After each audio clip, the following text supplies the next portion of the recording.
And I give him peanuts and t-shirts or coffee cups or thumb drives, whatever I get for talking somewhere. And yeah, we do that. So we got a website built. JimmyOgle.com is what it is. That with the .com by. And it's free. We update it once a month about what I was doing on my talks and tours. I was doing 49 free tours in downtown Memphis in the spring, summer, and fall. And I got to 2015. I said 49 just doesn't sound right. I need to do 50 free tours as a slogan. So I saw October the 10th. I was open. I wasn't doing riverboats. I was open a football game that day. I said, I can do something on Saturday, October the 10th, on a weekend. And so I said, what would you do? What would you do if you were me? What would you do if you were You would do a 10-hour tour on October the 10th, right? Definitely. Yes. So at 10 minutes, on the 10th minute of the 10th hour, the 10th day of the 10th month in 2015, we did a 10-hour tour.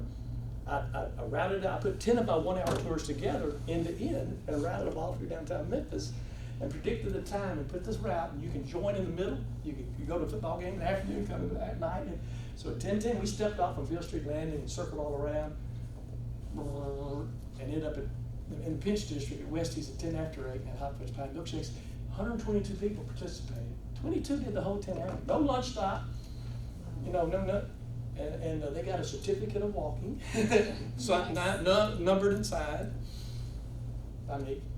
And that's just one of the little gigs. And so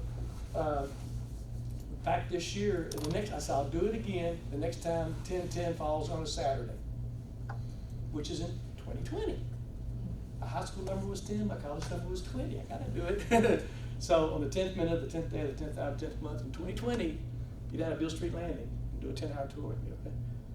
But If you don't want to do that, when I announced I was retiring and leaving town in 2018, there had been a couple of newspaper stories, and then the Pink Palace was doing this bicentennial, and last year was our bicentennial for the city, 2019, and I was giving them some of my objects and artifacts and papers, and I gave all my binders and research down to the Downtown Memphis Commission, because they're going to, in my honor, carry on doing walking tours, free walking tours with one of their Blue Suede Brigade people. So I feel good about that. So we've been working on that.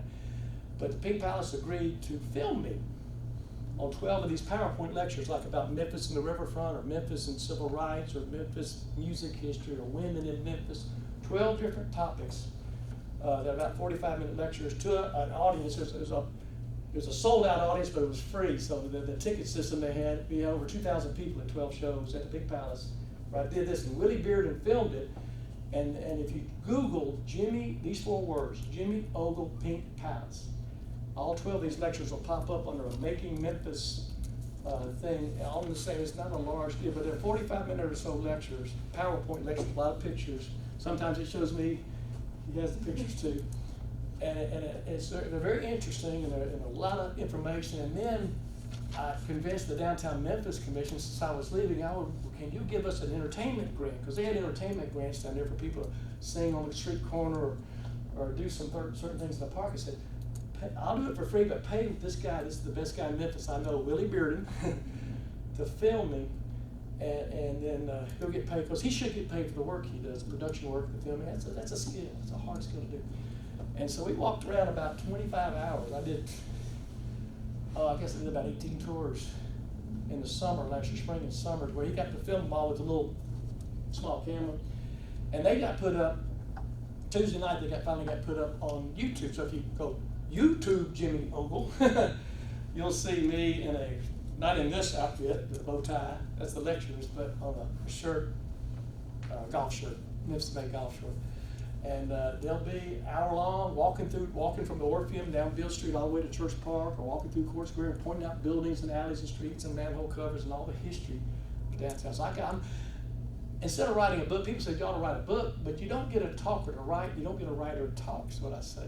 If I wrote a book, it'd be one long run-on sentence, wouldn't it? And I just couldn't, and no respect to the Oxford comma either, like I say. And so I said, no, and I'm 19th century, really. I'm not, no Facebook, I'm not terrible, my phone's dead right now. I talk too much on today.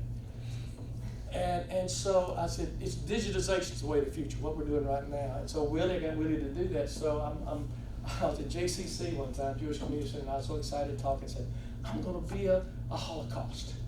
They said, no, you're not. You're going to be a hologram. I said, okay, never mind. So I can you have pictures to show all the buildings and places, but I talk better animated than writing, I think, and it comes over better.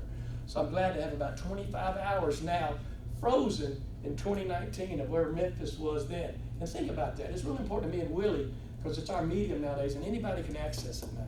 If you had a book or something, it'd be hard to get to. You know, people don't read books anymore. Newspapers are going away, and the print. Everything's going digital, immediate access. But in 1890, if I'm showing pictures of the downtown Memphis and the old buildings and the riverfront and steamboats and all that stuff, somebody took pictures of that in 1890. It's in the public domain. Somebody did it in 1920. Somebody did it in 1940. In 1940 and 50, Don Newman had an 85-pound tripod, a 25-pound camera, an 8 by 10 inch negative, a little sheet over his head, you know, like you see in a Marx Brothers movie or something. Probably wearing a coat and tie, going around town. Those big pictures like you see at the arcade restaurant of the city scenes and everything. You see the big pictures. He took those, so we have those in public domain. So now me and Willie, or Willie and I, whatever it's supposed to be, Willie and me, have my last class to take was freshman English here in summer of 1980, so I'm not getting English. We have it in the public domain, what we were in 2019. Pretty good downtown riverfront, bridges, buildings, alleys, parks, plazas, rooftops, top of the pyramid, top of the probably looking around, Victorian Village, Edge District, all over. And then we got those lectures too.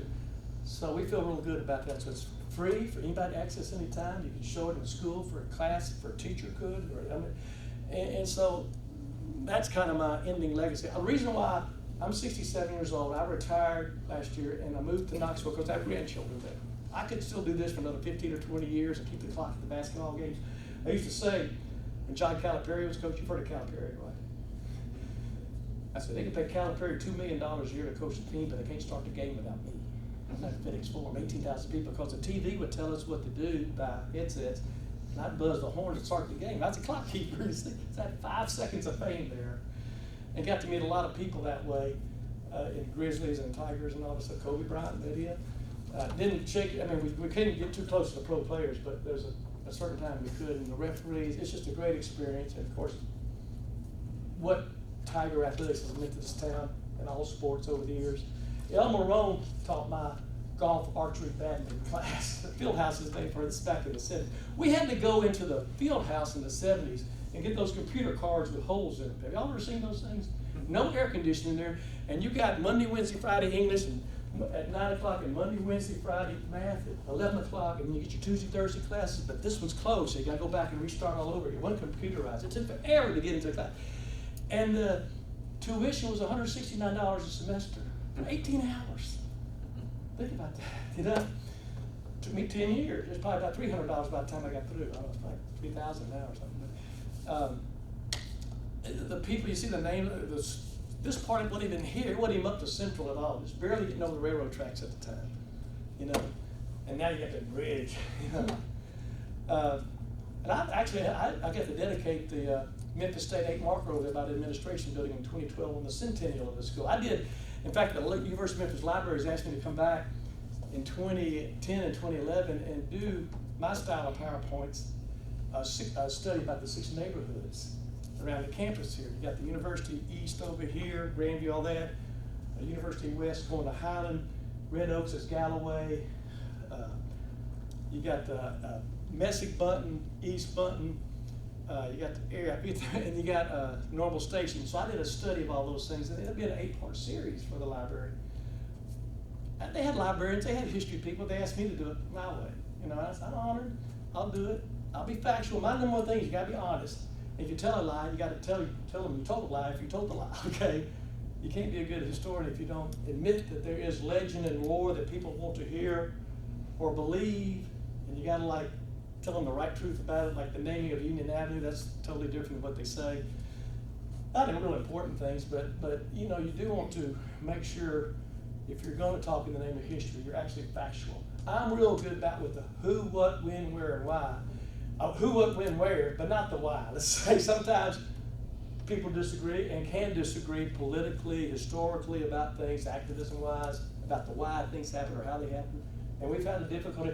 I always like to talk about Memphis history. There's no city in America that tells the story of Memphis history better than Memphis, Tennessee, good, bad, or ugly. This is the way I approach it. You can talk about the ugly and the bad. At the same time, you talk, it's not all pie in the sky. It's not all rosy here. It's the toughest city in America.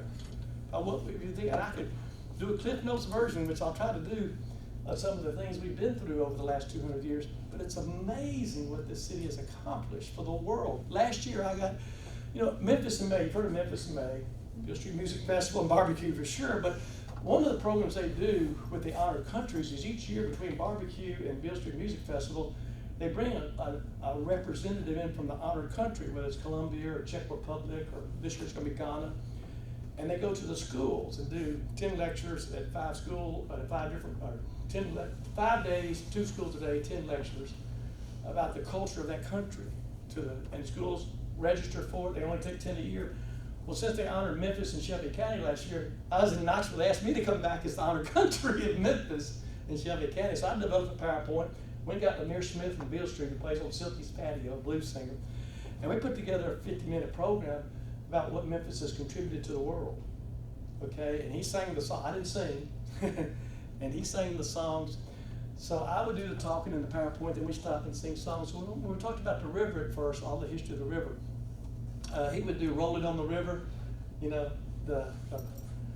Ike and Tina Turner version, and the kids would do the Rolling on the River. We went to 20 schools in 10 days, 6,000 kids we got to talk to in gymnasiums and auditoriums about Memphis. And all the little kids did the Rolling on the River. Even when we were singing some other song, they do Rolling on the River with us,